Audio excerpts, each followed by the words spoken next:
Good morning, Trainiacs. Welcome to this week's endurance adventure. If there's any part of the video that you want to skip to, any topics, check out the timestamps in the description below. Let's get into it.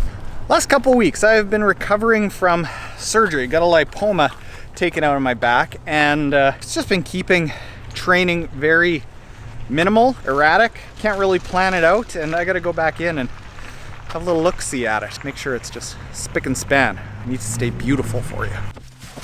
So I'll save you the details of what has been taken out of my back. If you're really into seeing surgeries and some gory things, just go 2 vlogs ago. But let's be super optimistic and assume that when I go in there in 20 minutes that it's just gonna be a minor little thing and I can get back to the Quest 2, hitting a 300 watt FTP indoors for the first time ever. I was making some good gains. I think I could have probably, before I had to take this week and a half off from cycling, ripped like maybe a 280, 285. What I'm gonna try to do today is, I ran that hour this morning, then tomorrow I wanna have a key bike session with some sharp 45-second intervals. Then Wednesday, do a heavy strength session. Thursday, do the Team Trainiac group ride with, again, some sharp intervals, but it's only 30 minutes. Then do a 30-minute kettlebell session with NTK Thursday afternoon.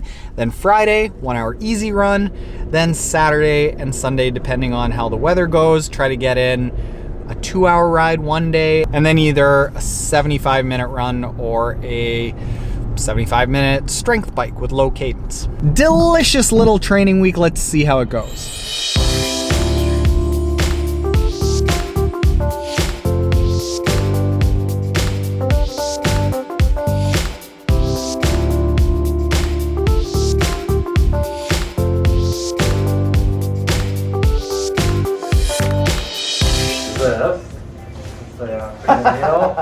Big Taren. You want to see what came out? Holy jeez. Holy.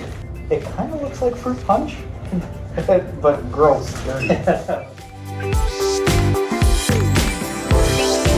So we are just scouting for location of where we're going to do the kettlebell instructional videos that are going to be in the Team Trainiac, the MyMotive app that's coming.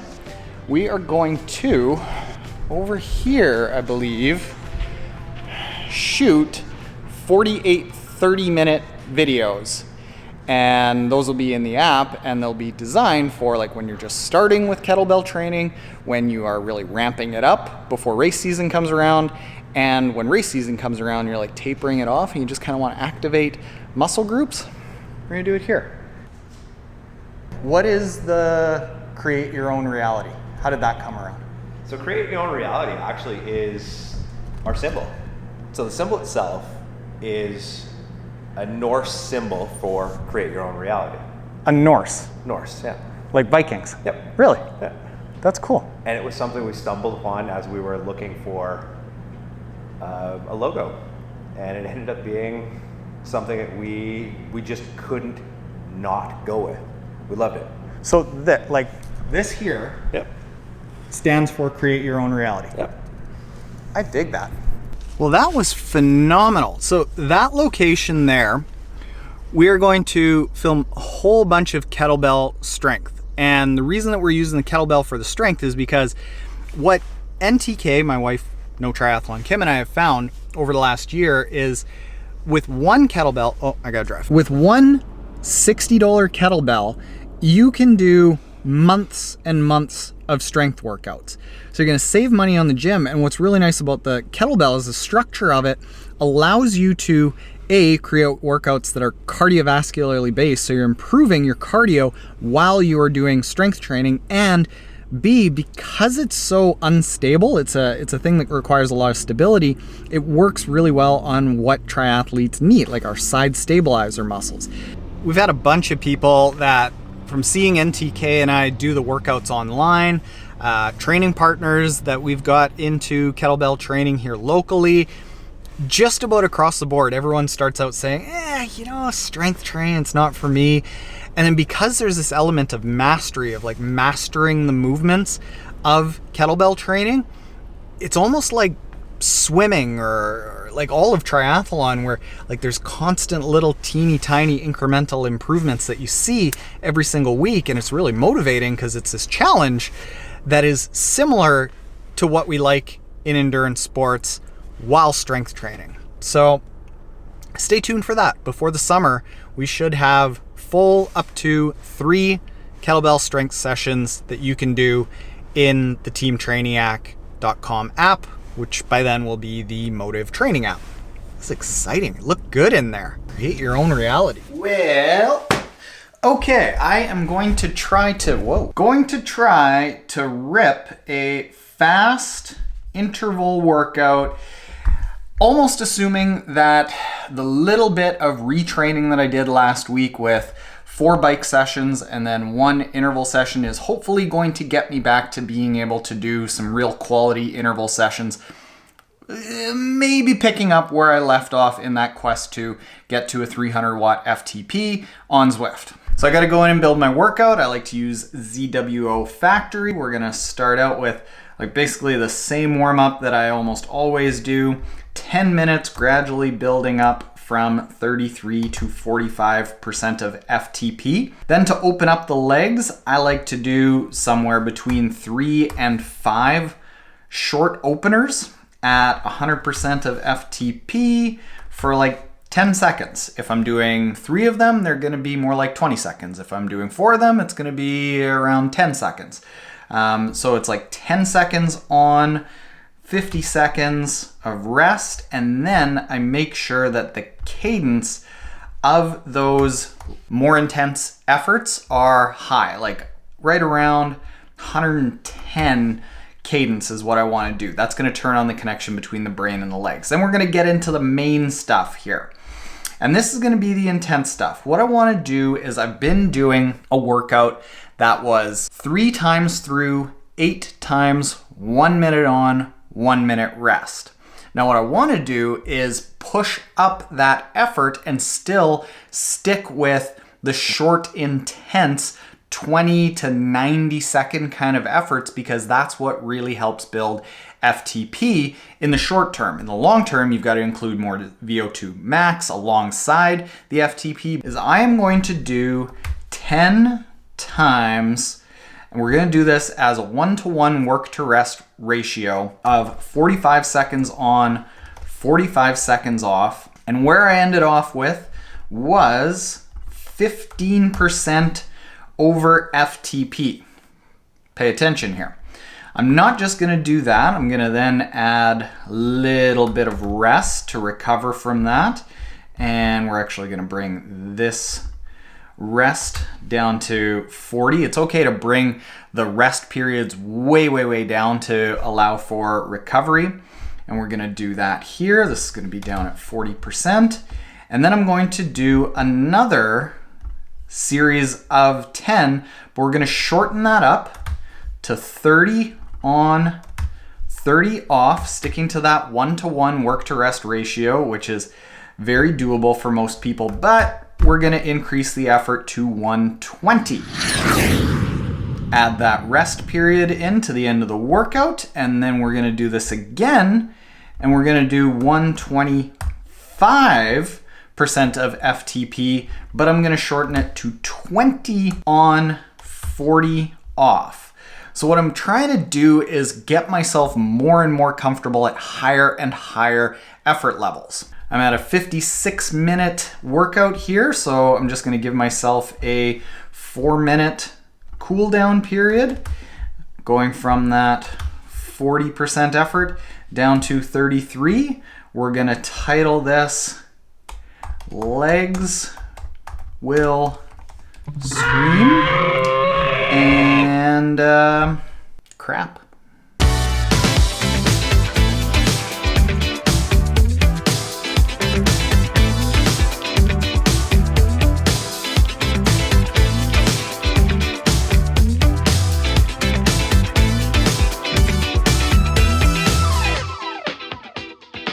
That is the last of the second round.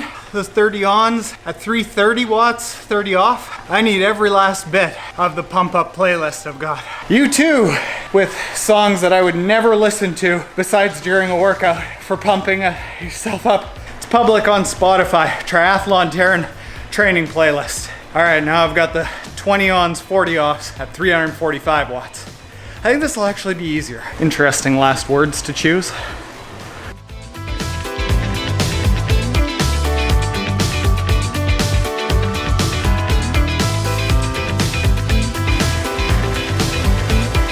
And done. Oh, pumped.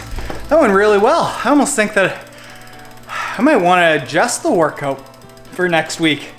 That was good. Very, very good. We, in a couple hours, have a podcast that I'm going to go out on a limb and probably say that I want to share a lot of that podcast because it's with another podcaster who's a physiotherapist. And what I've asked him to talk about is the most common injuries and imbalances that runners and triathletes encounter and how we can get ahead of them. Like, what can we do in our strength training and our general training to avoid that? I think it's going to be really killer. Okay. So this is my wife, Kim. Hello. Co-host. This is Brody. Hello, Brody. Brody has my most desired accent. Fill us in. Where are you?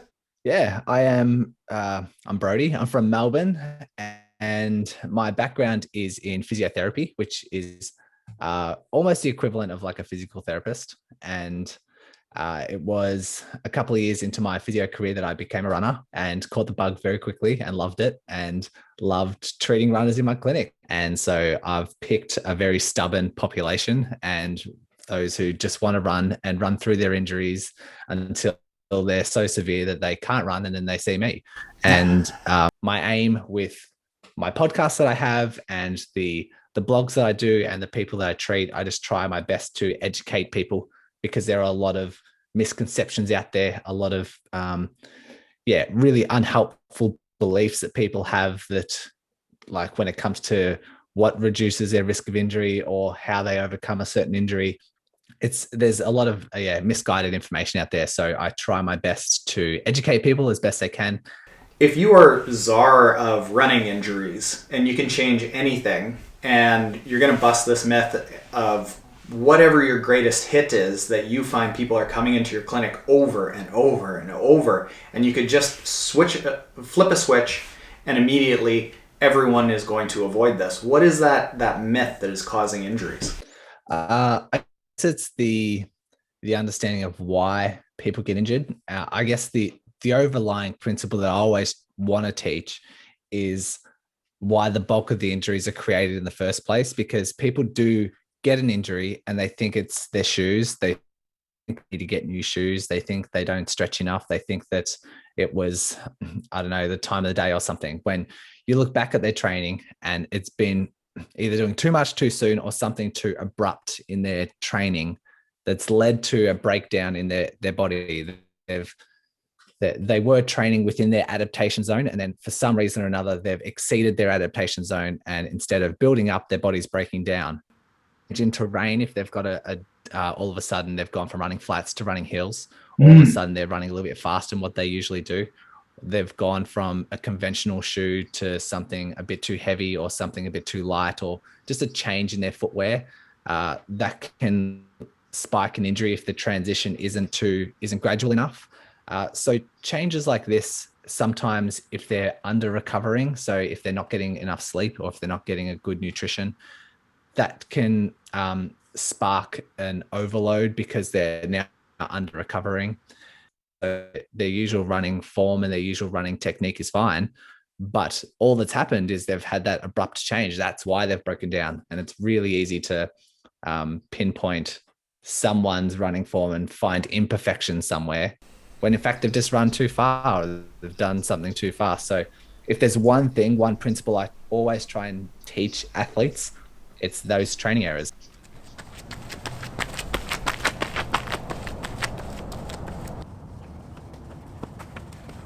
Oh, yeah.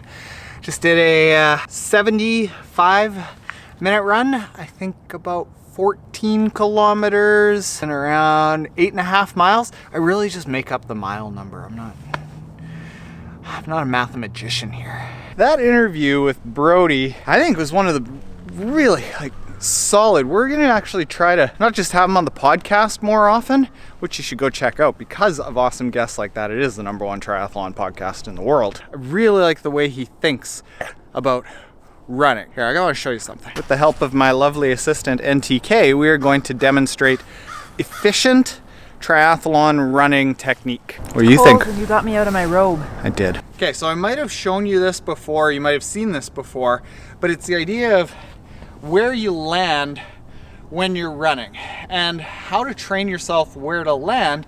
You can do by just jumping in place and then leaning forward. And what you'll notice is that when you're jumping, you tend to land on the middle or the balls of your feet, and you definitely don't land out front. Now there's this big thing about should you land on your heel or your midfoot or your forefoot? Well, it really doesn't matter because it depends on your biomechanics. Some people end up running better on their heel, some people end up running better on their midfoot, some on their forefoot. But what does matter is where you land in relation to your body.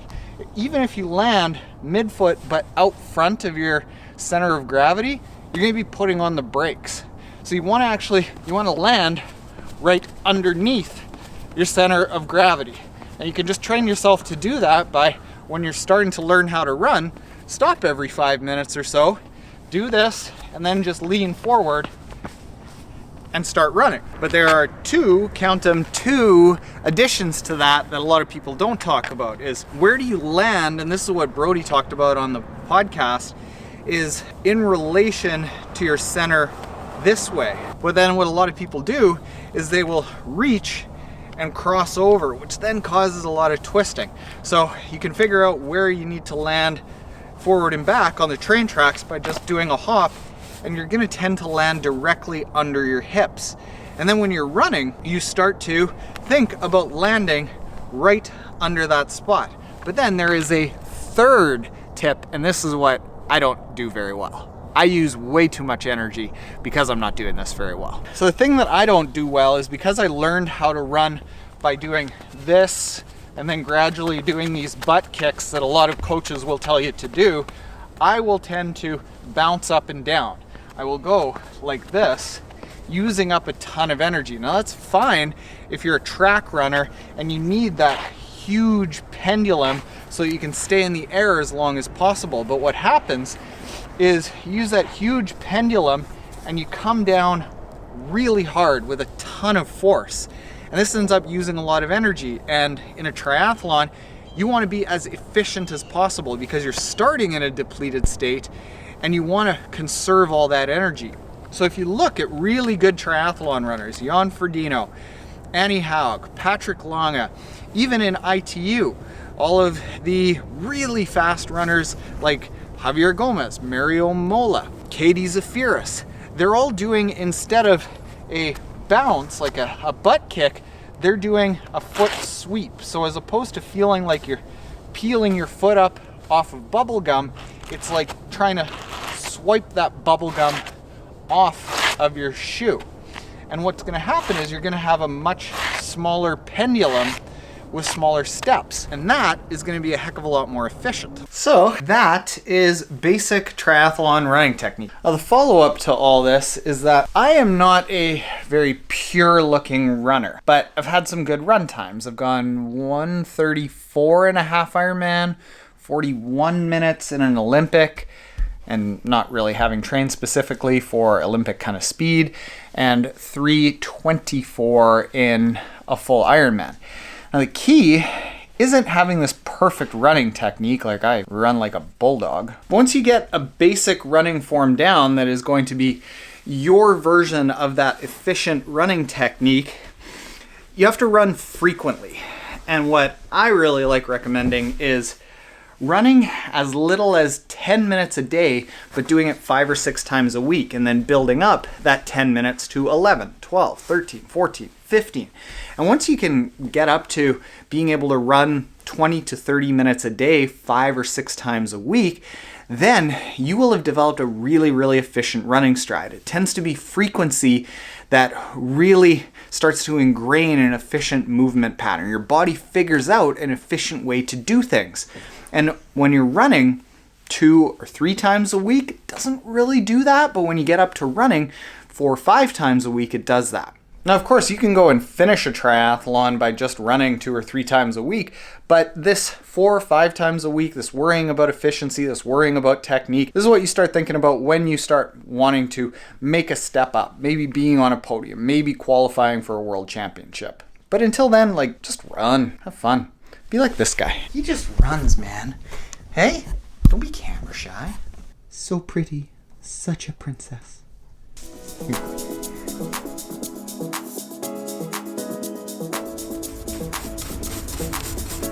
So yesterday, NTK ended up meeting up with a trainiac named Joan here locally, and she said something that was super interesting. We did a video about like where to absolutely start training for triathlon, and what she had experienced was she had been around clubs and just had experiences that were like, it's what the industry is built on. It's made for people who are already sufficient and proficient, just comfortable in the water in swimming. And she felt like she would never be able to swim or bike appropriately to do a triathlon or to run or like be able to actually reach her goals. I remember when I first started training for triathlon, I got really, really bad shin splints, like so bad that I didn't think I was ever going to be able to run. I was one of those people that said, well, I'm just not built for running. I'm way too broad and I'm bulky, and I'm not gonna be able to do this triathlon thing. Well, what I ended up doing was I just simplified it to how much can I run? And I've told this story a bunch of times before that I literally started running the length of one house, like 50 feet at a time. And then I would walk the length of 2 houses, and then I would run a length of 1 house. And it was from that, the first bike ride that I did, I thought that I biked to the edge of the world and back. And it had only been 13K. But that's where it started.